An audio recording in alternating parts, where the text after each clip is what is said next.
Architecture is more often than not associated with history, culture and heritage of a bygone era. However, with the advent of technological advances, environmental prerequisites and the changing nature of our cities, this creative and artistic expression has undergone remarkable changes. Indian architecture, predominated by vernacular designs in the past, has over the years shifted to modern style designs, manifested by iconic buildings and innovative modern homes.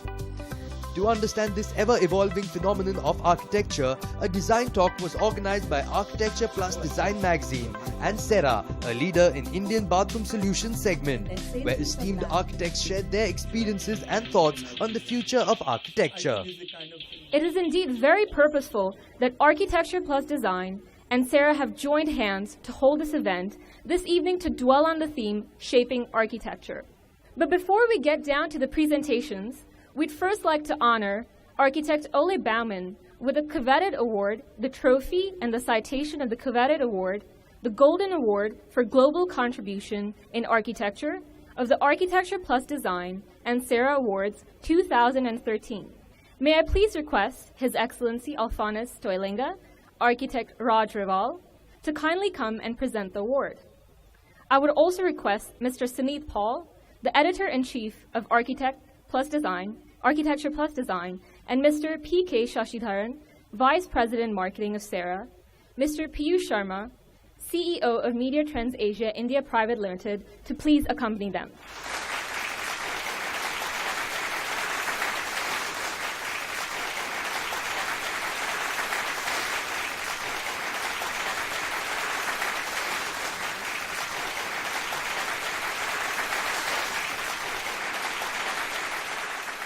Architect Raj Rival is well known for his work both in India and abroad.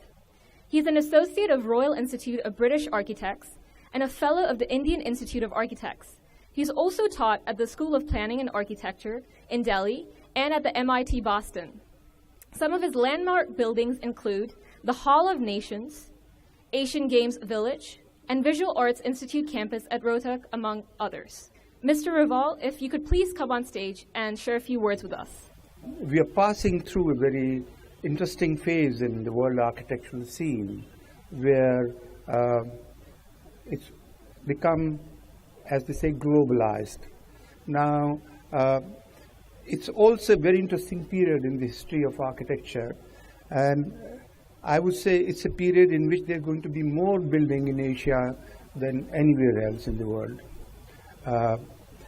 The period when Europe and America were building constantly in very large number is now going to be taken over in Asia. China has already built far more things than anywhere else in the world, and I think it's the turn of India. Slums or very low-cost housing is a major number one problem. 25% of the citizens, even of Delhi, live in really slums in every city. So that's number one problem. So when we are talking about the major thing, now this is another big problem which is shaping Asia now.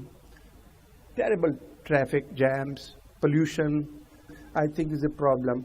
So I think when we are talking about shaping architecture, we should be very concerned about these values. Now, this is a particular situation from Seoul. Now, I want that this is something which we should be avoiding in India. It's a parallel blocks of one type design where all the poor people are housed very quickly. Of course, it's very efficient in terms of housing people, but it's a dreadful architecture and planning and urban design. I think in that context, perhaps I'm going to show a little bit of the Asian Games Village, which is a paradigm which is totally different from what has been done for housing. And I think I don't know if it's a kind of solution which we can do, but for a certain kind of a floor area ratio of 1.35 and ground coverage, I think it's a reasonable solution for us to pursue. Now, these are some of the images, but this is the kind of solutions which are, let's say, derived from not only Asian or Indian heritage, as I've often mentioned, from places like Jaisalmer, but generally very common in many other Asian cities, even European cities, particularly Italy. But I think if we have to do shape the architecture in Asia, particularly in India, because we are going to build much more, we have to come up with solutions which solves our problems in a very serious manner. Thank you very much. Without taking any more time, I'd like to introduce our first speaker for the evening, architect Ole Baumann, who is the creative director of the Shenzhen Biennale 2013-14 and co-curator of the Finnish Pavilion at the 2014 Venice Biennale. He is jury member of various design competitions and member of reputed institutions. He has also served as the general director of the Netherlands Architecture Institute and is also the founding director and editor of the Volume magazine. Mr. Ole Baumann, may I please ask you to come on stage and share a few words with us? Architecture is a discipline. Architecture is a profession. Architecture is a scene, a world in itself. And it's great if you can contribute to that world. But of course this world is not a goal in itself. This world has a reason.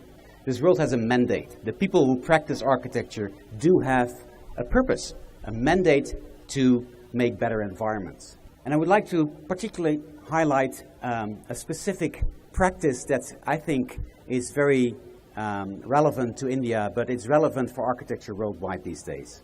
It's not only, and less actually, about creating new objects, creating new environments, and try to make a kind of signature architecture. It's more and more about transforming the existing reality.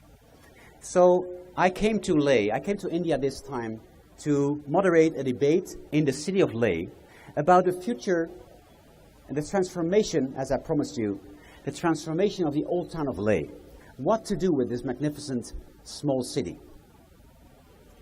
So we spoke with the people, tried to find common ground between different interests and do something purposeful with this city.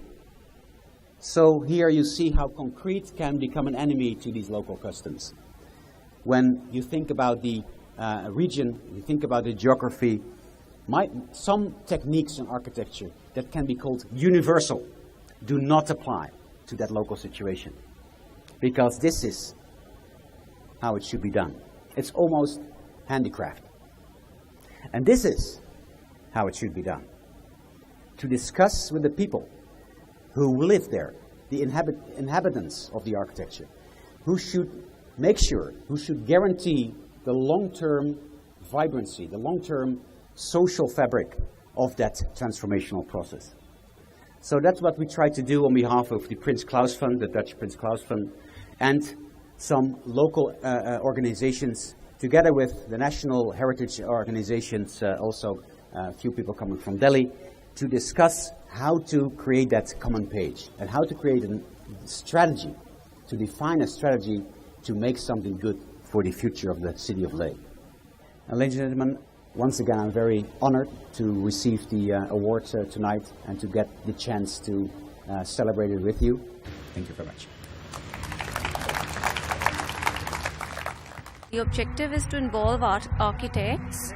We always like to promote talent, young talent, and this is just an initiative that we have taken from the company to spread awareness, and also we will be awarding architects for their designs, for their innovative designs in 6 categories.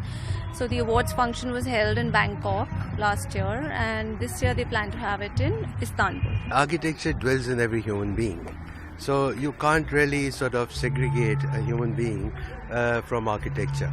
Because nature is providing us, that's the inspiration that we have.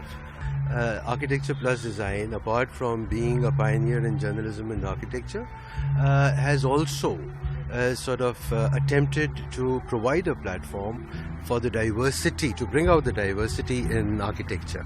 To connect with the architects, we have decided to have various engagement programs. One of that is Cera Design Talk in connection with A+D magazine.